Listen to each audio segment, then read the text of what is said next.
Hello, ladies and gentlemen, and welcome to another episode of On the Mic with Meta. I'm joined by my Canadian co-host, Elio.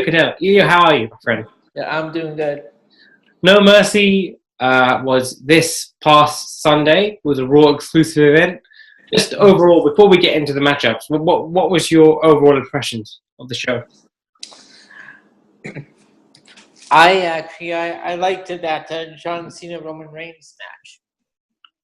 Yeah, for me that match was match of the night. Yep. You know, I think I expected Roman to win, and I thought he should. I thought he should have won. Mm-hmm. But what did you think about the false finishes? Yeah. How many AAs? 4 AAs Roman Reigns, and Cena still couldn't put him away. Yeah, it was. I think it was 4. I think it was 4.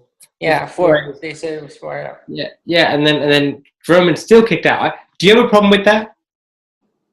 No. No, I'm sure the AWC does. Oh, don't even start. I mean, my gosh.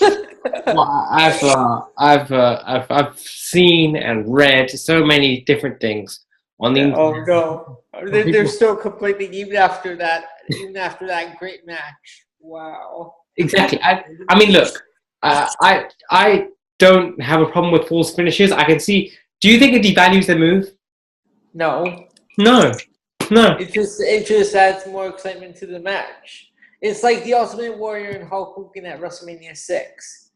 That was in Canada, right? Sorry? That was in Canada, right? WrestleMania 6. Yeah, that was. Yeah, it was. Yeah, that was up here in Canada. Yeah, but how many false finishes did they have in that match?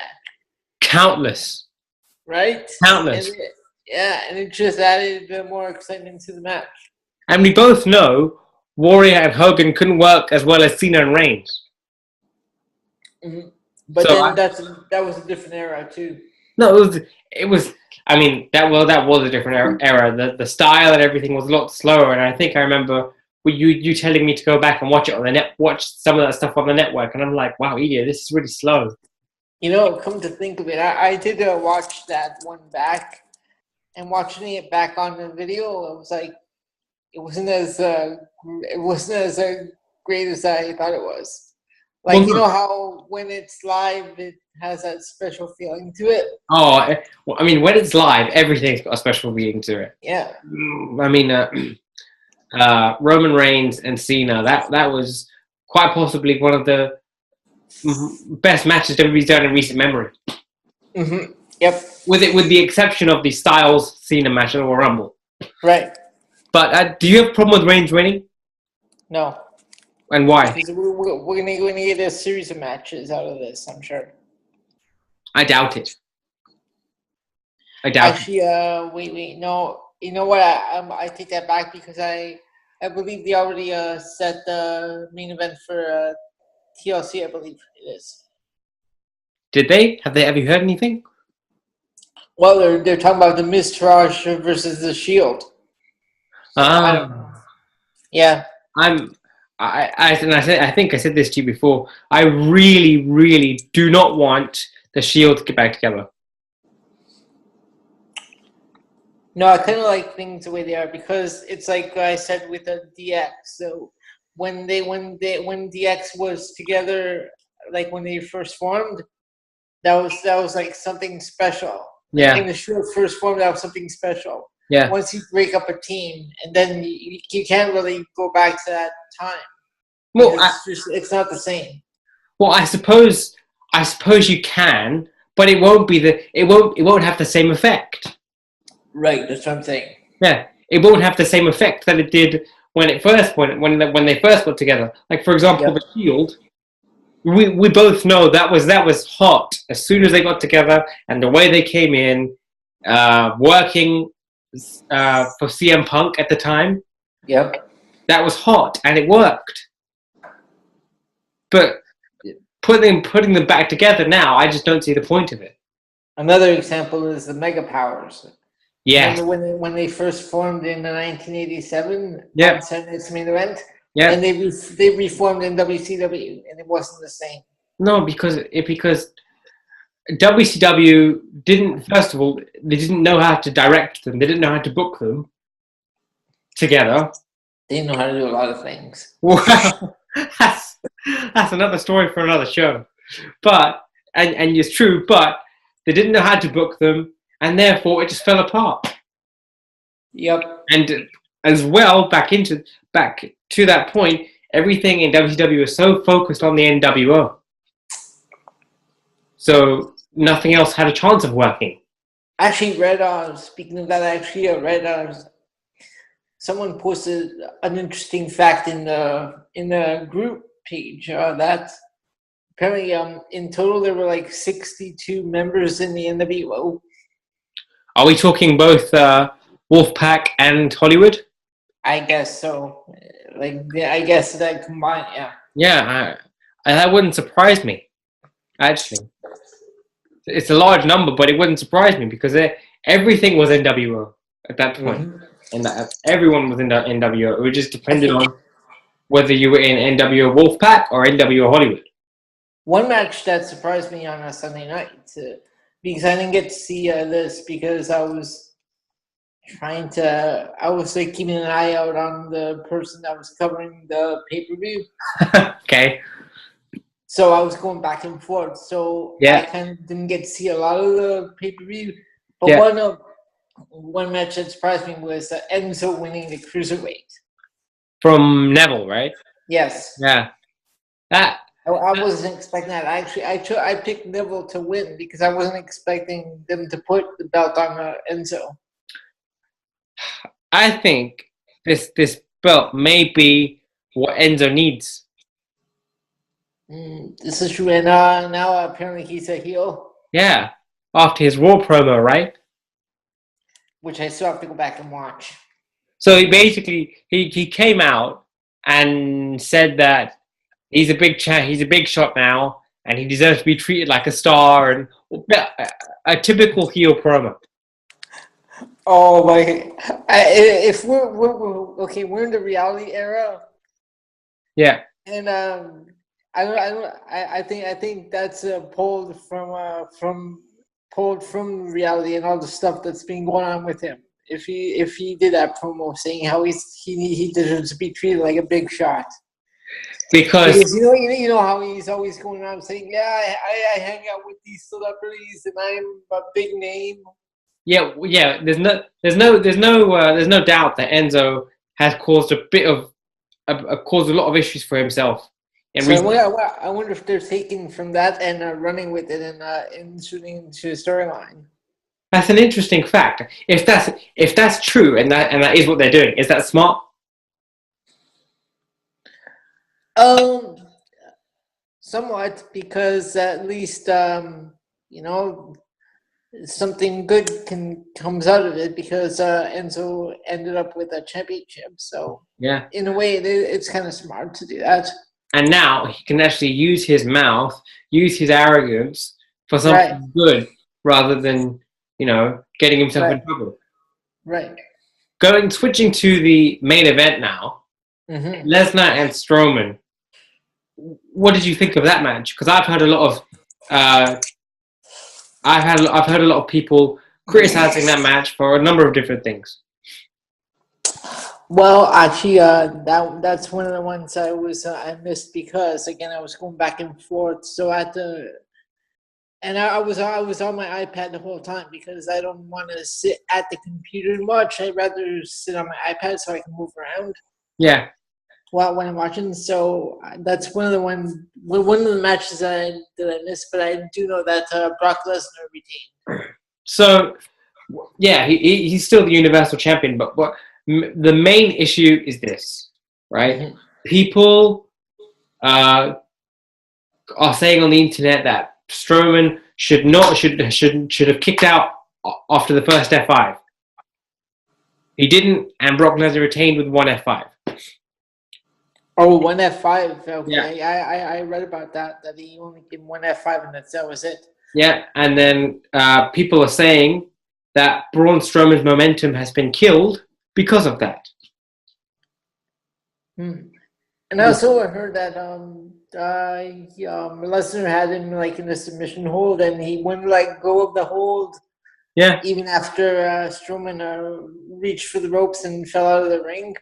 Yeah. Yeah. What did you think about that? I'm not sure. Like I said, I have to go back and watch the match, but But I based don't on know. I think Strowman still has something. exactly, I don't understand why people would say that in terms of because you're saying he loses one match and all of a sudden his momentum is gone. No, You can't just say that he's done after one match. exactly. It's only I one don't, match. That's it. That's like saying a hockey team is done after only one game. exactly. You know, it's different if he went. It's different if he took Kurt Hawkins' role. You know. Oh my God, Kurt Hawkins, that guy. I wonder if they're doing a losing streak like they did with the MVP back about like 10 years ago. Yeah, that is. I mean, then I would say yes. Okay, he's lost his momentum. Yeah. But after one match, are you serious? Nah, he did. There's still something there. He hasn't lost nothing. You know, I mean, Brock Lesnar, right? He was so close to losing, and you'll see when you watch the match. But he was so Okay. close to losing the Universal Championship on many times in that match. Many times in that match. Mm-hmm. So, and I think tell me what you think, but I think the one F5 was WWE's way of Brock Lesnar escaping Braun Strowman rather than him dominating Braun Strowman. Do you see what I mean? Yeah, because Braun Strowman has Braun handled him for a few weeks now, leading up to their match. Yeah. I still think Braun Strowman is a viable contender for the Universal Championship, Yep. and he will be. And I definitely want to see a rematch between the two of them. No, I think he's not like in the picture like at the moment. I think they were saying that the next feud is going to be Finn Balor and Brock Lesnar. Yes, I heard that as well at the Survivor Series pay-per-view, right? Mm-hmm. Yeah. What do you think about that? Should it happen?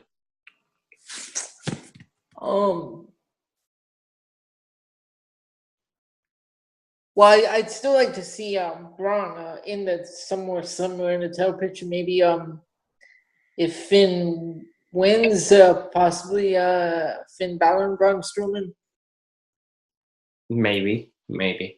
But I think Finn Balor and Brock Lesnar, I think it would be a completely different match than what we'd seen.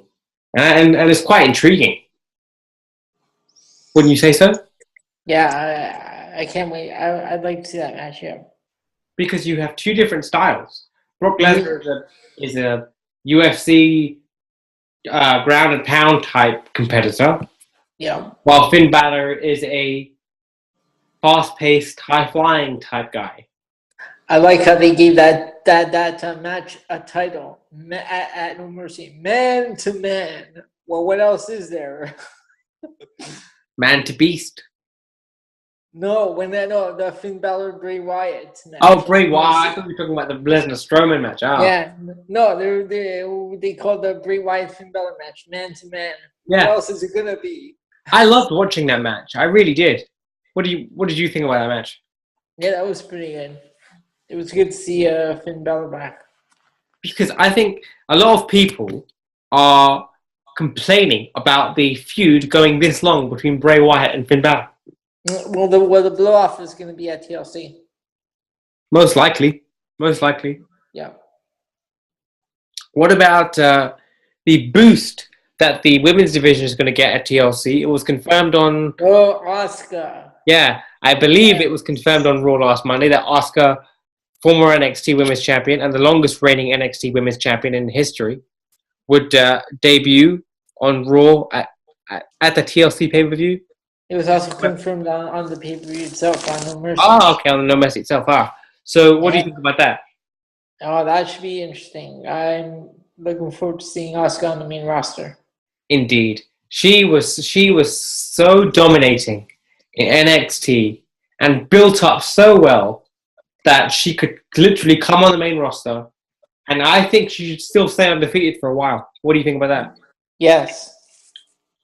The reason why is because whoever defeats Asuka, that woman will have such a huge boost in momentum. I doubt it will be Sasha Banks. No, I doubt it. They're killing her. Like, I don't know why they don't. I don't know what their problem is with giving her like decent runs.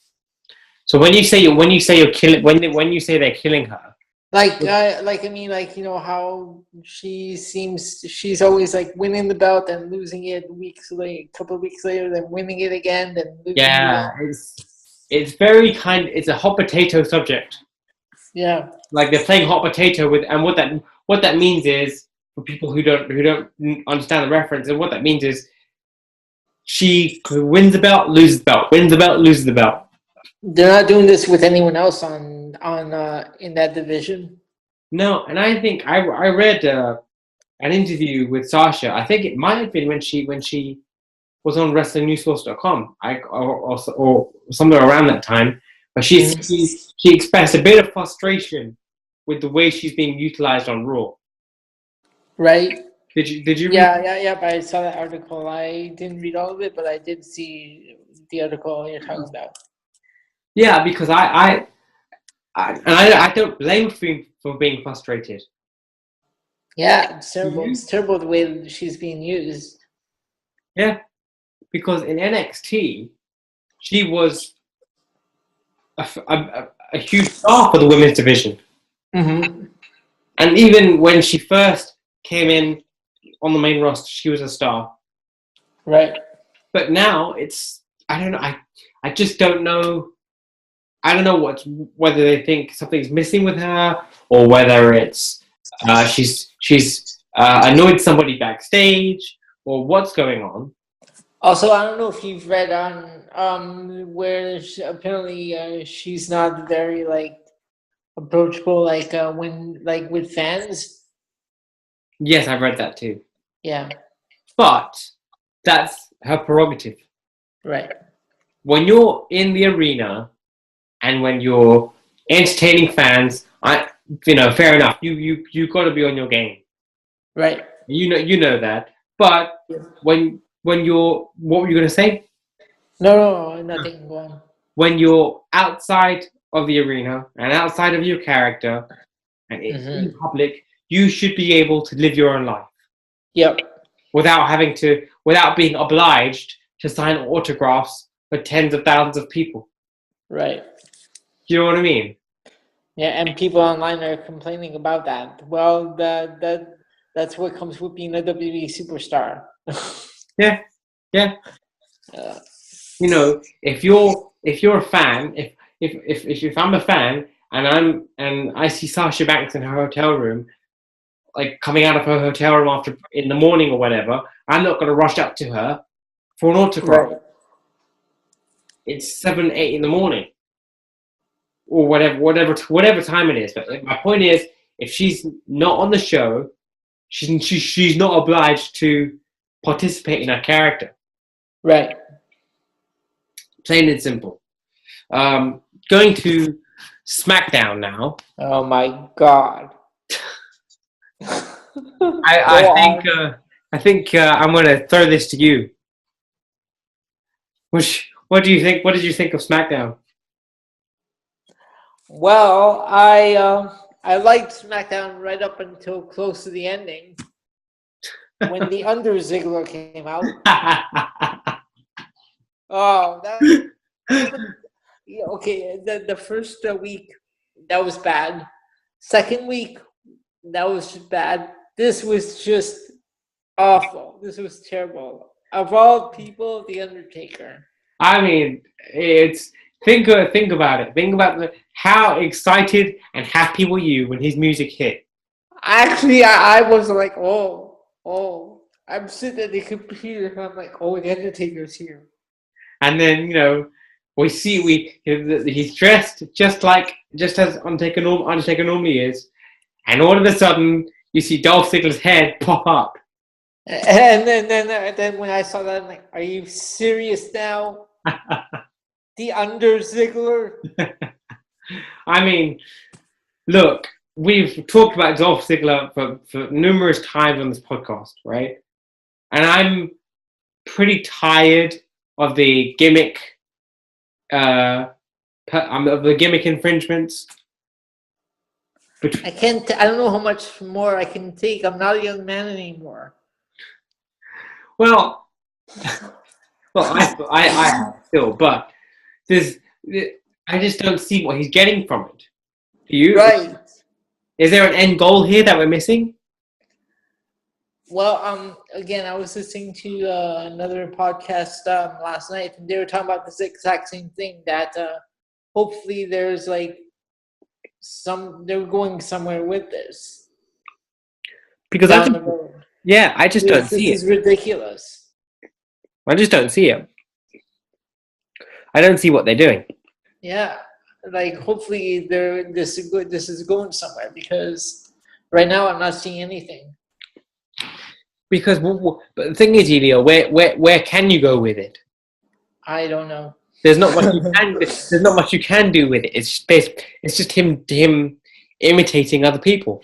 The only thing that saved that was when my good friend Bobby Roode came out. Oh, that was.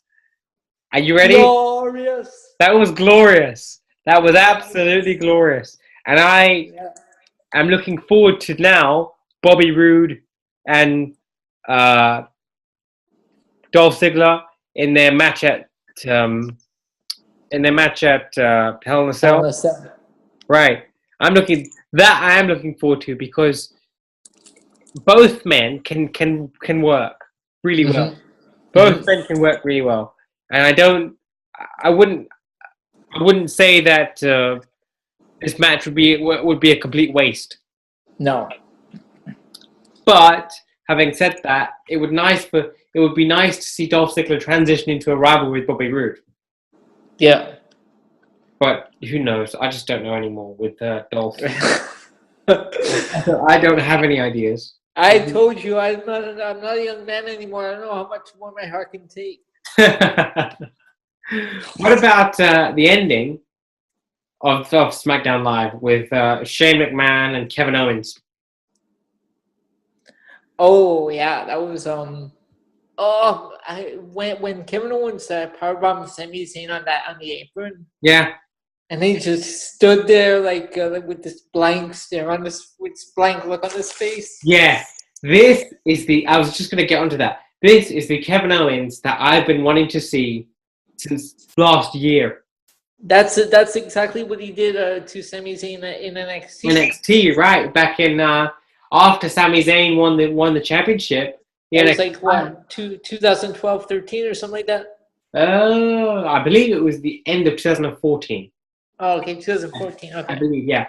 But yeah, exactly what he did to him in NXT Revolution.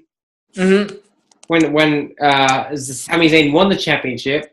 Yep. And now it's like it's come full circle. He's the Kevin Owens that he needs to be. Yep.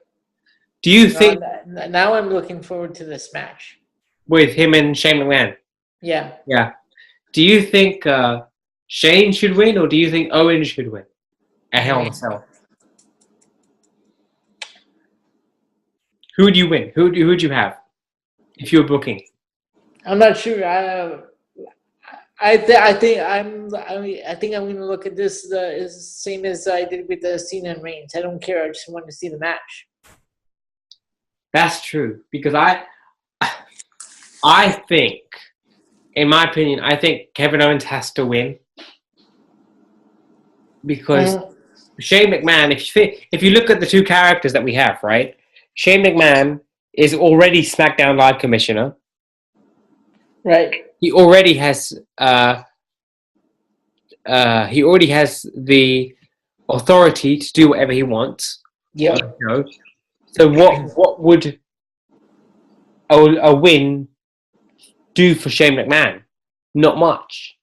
No, I'd say Owens needs him more. Yeah, because Shane McMahon is not an active wrestler. And remember, Shane has all this authority, but Kevin Owens has been given permission to beat a McMahon senseless. Which he did with Vince McMahon in 2 weeks ago. That was he can beat a McMahon senseless at the pay-per-view as well. yeah. That was one of the best segments I've seen in a long time. Yep. With Vince and Kevin Owens. Yep. And there's I don't know if you heard this, but tell me if you haven't, but there's a theory going around that if Vince McMahon feuds with a talent, is physically involved in a feud with a talent, that the talent involved, Kevin Owens in this case, is likely to be a huge star going forward. What do you think about that? So if Vince inserts himself into a feud with a superstar, that superstar is going to be huge going forward, is what you're saying? Yeah, that's the theory that I've heard on the internet. And if you think about it, it's proven true. Steve Austin. Right, Steve Austin. Yeah, Vince he's feuded with Triple H. Yeah. Armageddon '99. Yeah, he's feuded with Triple H. When Triple H busted him with that sledgehammer, busted him open at Armageddon '99. Yeah, he's feuded with Roman Reigns. Yeah. When back in 2015, 16. Yep. So and 3 names that we just mentioned, they've all turned out to be huge stars. Yeah. So, do you see that trend continuing here? I can see that trend continuing. This is the Attitude Era 20 years. 20 years later. This is the Attitude Era 20 years later. It's the 2017 version. Yeah, because I was just gonna pick up on that point actually.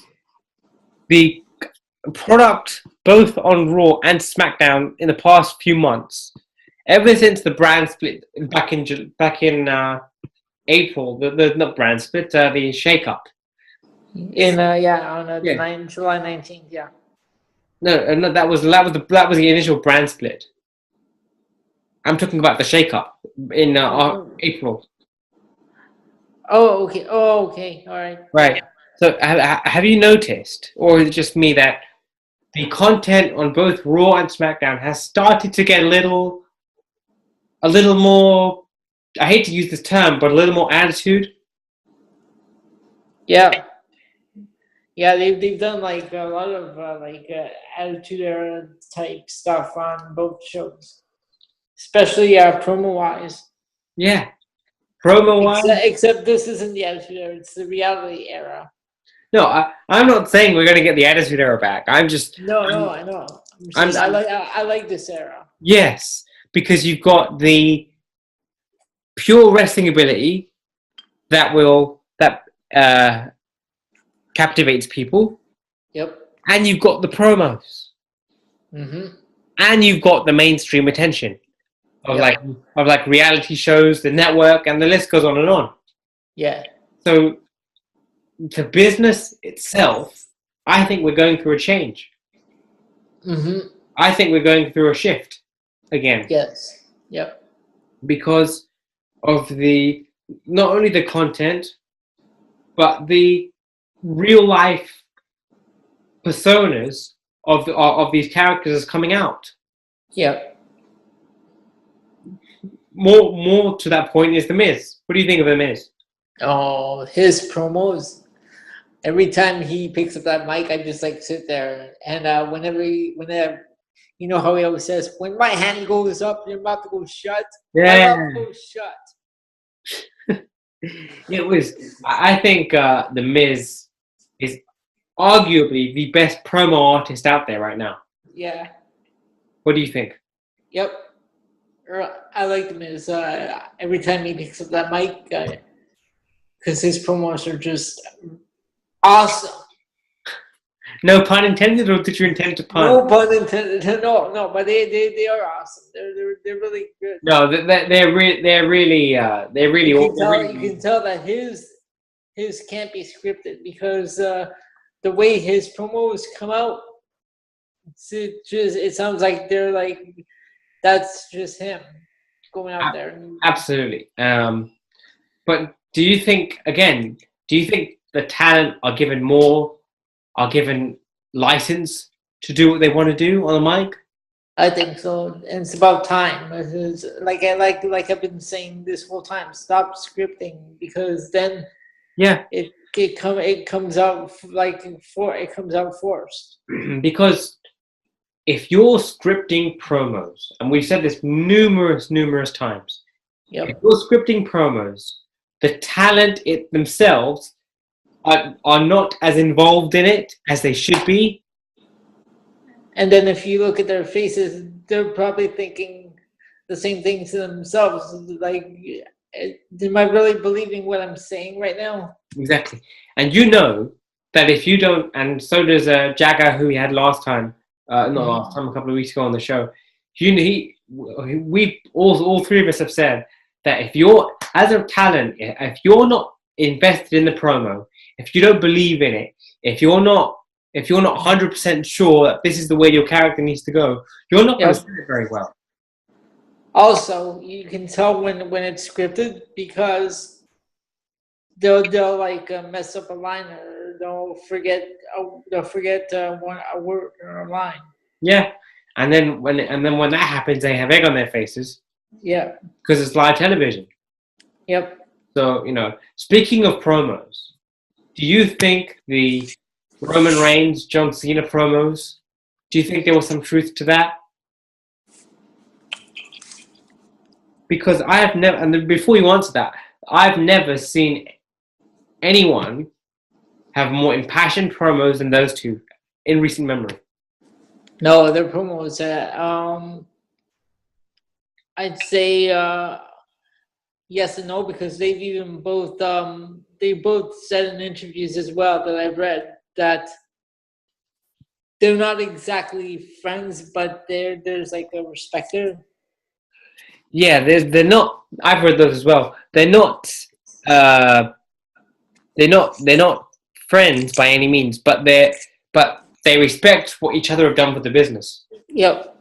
And that's when you don't have to be friends, but if you've got respect and if you've got trust there, it works. Right. And it works well. Going forward to the Hell in a Cell pay-per-view, the New Day will defend their championships against the Usos inside Hell in a Cell. God, how many times are we going to see this match? You're not a fan? Well, I'm like again switching the titles back and forth between New Day and they need more team. Is what I'm saying is they need more tag teams. How many teams did we say is on SmackDown? Well, there's Breezango, the Fashion Flies. Right. New Day. Usos. The Usos. That's the 3. Bros. Sorry. The Hype Bros. Well, I don't know. I don't know how much longer they're going to be a team. Doesn't Ryder seem like he's going to turn heel? He does a bit, yeah. I've seen a few segments with him and Mojo where they're like, wow, there's because I missed the match on Tuesday night because I stepped away from the computer for a minute, and but I read that during the match they were arguing when Mojo tagged himself in. Well, it does look like I saw that match as well. It does look like that Ryder's gonna turn heel. If he does, what do you think about that? Ooh, send him over to Raw and put him back together with the Hawkins. Well, I would like to see him go on his own, maybe. That's true. Because if you think about it, Ryder has never had a genuine, good singles run, ever. He's been internet champion, though. He has. Wait, does that even count? Is that for real, internet champion, or is that just something he came up with? I think it was something he came up with. Okay. I've never seen it be defended. Okay. I don't even know what the championship looks like. Oh, they have it in one of the games. I've seen it in one of the games. It's like purple and orange. It is Yeah. right. So, but I I would love to have him as a single star hmm because I believe that given the right character, he could be a good worker. When were they pushing him? Just like a short while back when they gave him the Intercontinental Championship at WrestleMania. Yeah, but that was dead after one night. Yeah, that was terrible because he lost it the night after to the Miz. Yeah, that was the night after WrestleMania. WrestleMania 32, Yeah. wasn't it? Yeah. Yeah. One of the most back to No Mercy. One of the most impressive matches for me was the tag team championship match between the Hardys and Sheamus and Cesaro. The Hardys in the bar. Not the Hardys. Excuse me. Sorry. It was No, sorry. it was Dean Ambrose, Seth Dean Ambrose and Seth Rollins. Ah, the Hardys. Yeah. Yeah. And the bar. Yeah, and the bar and Sheamus and Cesaro. And Cesaro lost. I've got to give. Oh, I know. I saw that until Yeah. when he lost it. He got his 2 front teeth knocked out. Right. How gutsy was Cesaro to continue finishing that match? Right. It was. And then people say that the wrestling's fake. Oh, I hate it when people say that. I cannot stand it. Oh, seriously. It's not fake. It's scripted. It's predetermined. It's scripted. That's what it is. Oh. Not unlike soap operas. Because if that's fake, then Cesaro could have just put his 2 teeth back in. Exactly. Right. Which is highly impossible to do. Right. He busted his mouth open, and I would. This is one of these things where I would say. And he was smiling afterwards. Did you see that picture on Facebook? Yeah, him and Sheamus, right? Yeah. Smiling.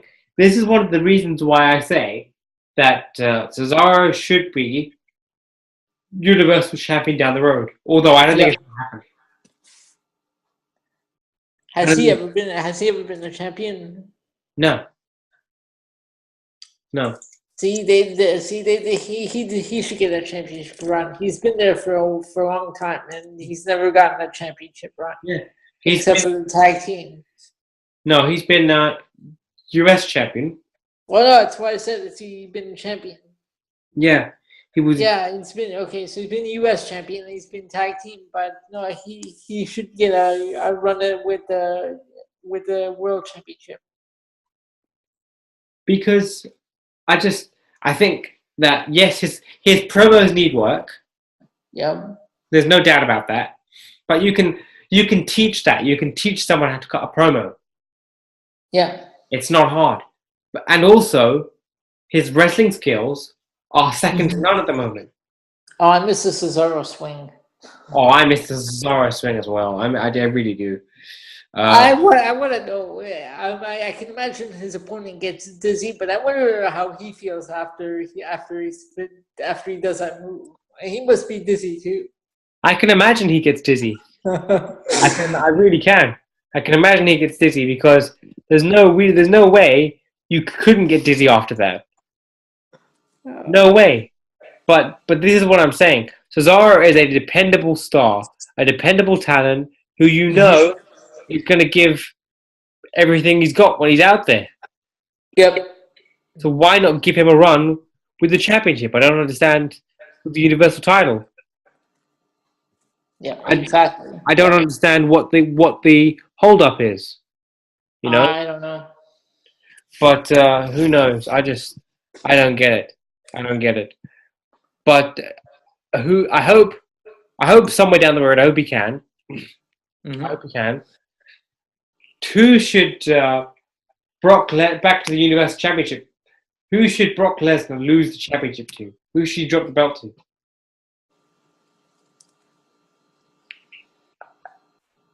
Well, he's facing Finn Balor, right? Yeah. At Survivor Series. Yeah. But should he drop it to Finn or Well, It's hard to say. yes, because and we're running out of time. We've got like 5 minutes left, but we've. I would not like to see him lose the belt to Finn. Right. I would rather him keep it, and this is going to be a very, very unpopular opinion. So are you ready? Okay. You ready? I would Yep. rather him keep the belt and lose it to Roman Reigns at WrestleMania 34. Well, isn't that the long-term plans? I believe so. Yeah, it's been the long-term plans for a while. So to have Roman Reigns and Brock Lesnar at WrestleMania. Because there is no doubt that Roman Reigns, whether people want to admit to it or not because of their like or dislike of him, he is the next face of WWE. Yep. Undoubtedly. That was christened by Cena last Sunday. But I wonder if you said you don't want to see a Shield reunion, but I wonder if they're doing this to kind of help him along. Roman? Yeah. Okay, that's an interesting premise. How would it help him? I don't know, like because remember when the Shield first came in, people were going crazy for the Shield. They were loving the Shield. Yeah, but that was because of the three of them together. Yeah. But how is that? But that's not going to translate to adulation for Roman Reigns. Mm. Do you see what I mean? Yeah, I can see what you mean. Because this is why I'm saying that a Shield reunion is not what he needs right now.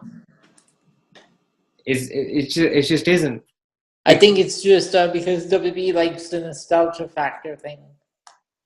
Yeah, but it's got to be done in a way that makes sense. I know, right? I don't see how they're gonna do this. So it's like, do you remember back at the Survivor Series, the one that just went, the SmackDown versus Raw Survivor Series match? Which one was that? The last year's? The last one, yeah, that was 2016. Okay, yeah. There was a Shield reunion in that, but it wasn't. They didn't go into the match as the Shield. It was just a spur of the moment thing. It was just three guys together. I think they gave a power bomb. They delivered a power bomb to AJ Styles. Okay, yeah. And I'm not a fan. I was a fan of the Shield, but I wouldn't be a fan of them if they got back together. But I loved that bit. I loved that triple powerbomb because it was unexpected. Right. It was different. It was fresh, and it just worked. Yeah, I think I get what you're saying because no one expected that to happen. But now everyone. But now, yeah, everyone's expecting it because it's already been reported. So people are gonna know. Okay, well, this is gonna happen. Exactly right. Finally, before we leave, do you think Roman Reigns? I know he is the next face of WWE, but do you think he can pull it off? I think he can. His in-ring work, his promo skills are a lot have improved a lot. So I think it would work, especially in his rivalry with Cena. Yep. And I enjoy the. What do you think about his explosiveness, the kind of intensity that he brings? Oh, when he sets up for that Superman punch, or when he sets up for the spear. Yeah. Yeah. Wow. Especially when he set up for that Superman punch that knocked Cena out on Sunday. Yeah. Just like the way he gets all intense, he pounds the ground and he wham! He hits the Superman punch out of nowhere. Because you know as well as I do, it's not just the move; it's the way you deliver it, right? Yep. And the way you deliver it says everything. Yep. And Reigns has got that down. He's got that. He understands the concept of allowing the audience to understand that they have to be a part of the move. They have to be a part of what they're doing. They have to be a part of what's going on in the ring. Yep. So I think that Roman Reigns is easily the next face of WWE, and it's the right choice. What about you? Mm-hmm. Yep. You do? You agree? Yeah, I think he's the right choice for. I've been waiting for to see Roman Reigns as champion for a while. Because I just I think that he's one of the few guys who can take this company, take the Raw brand to the next stage. You know, Yeah. because no matter whether you like him or you don't, he gets reactions. He sells merchandise. He gets reactions, which is what we want, right? Yeah. Which is what the WWE wants. Finally, what do you think about WWE? And I just read this. I read this morning. What do you think about WWE working Raw, Christmas and New Year's live? Ooh. What do you mean on Christmas Day and New Year's Day, or Christmas Yeah. Eve, New Year's Eve? No, Christmas Day and New Year's Day. Ooh. So Raw would be on live on a Christmas Day. Yeah, because Christmas and New Year's are on a Monday this year, next year. I don't know. I don't know how I don't know how I feel about that. I mean, it's kind of cool, like a Christmas themed Raw, but when the I don't see the point of. but a lot of these guys have like families to go home to. Exactly. I don't see the point of putting Raw on live for Christmas. And how many people are actually going to go out to Raw? I'm sure a lot of them are going to be at home spending Christmas with their family. Well, I don't know. You get a lot of diehard WWE fans. That's true. They even have movies opening on Christmas Day. And who goes to the movies on Christmas Day?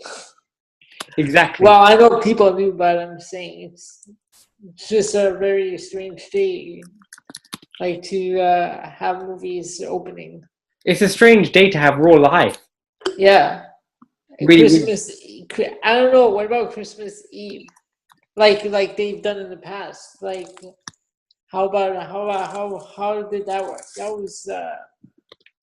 I'd say that wasn't the same though, because that was just Christmas Eve. Well, Christmas Eve and Christmas. I don't see a big deal of working on Christmas Eve, to be honest. But Christmas Day, I wouldn't. I don't think. Yeah, Christmas Day is just too much.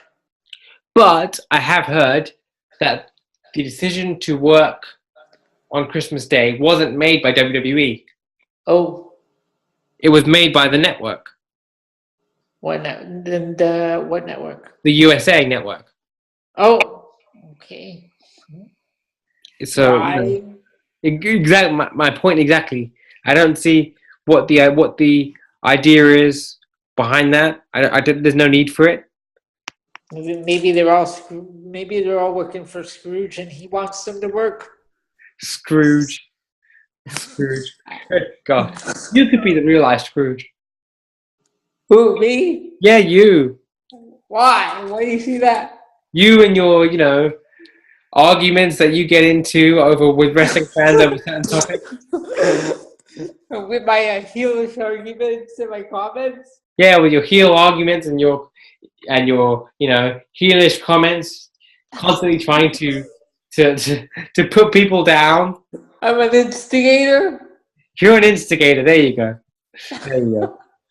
Elio, unfortunately, man, we're running out of time. So okay. I'd like to thank you for again doing the show. I mean, I always enjoy it and do it with you. Okay. And I will speak to you next week. All right, sounds good. Look forward to the show. Thanks, Elio. Have a good day, my friend. All right, you too. You too. Bye.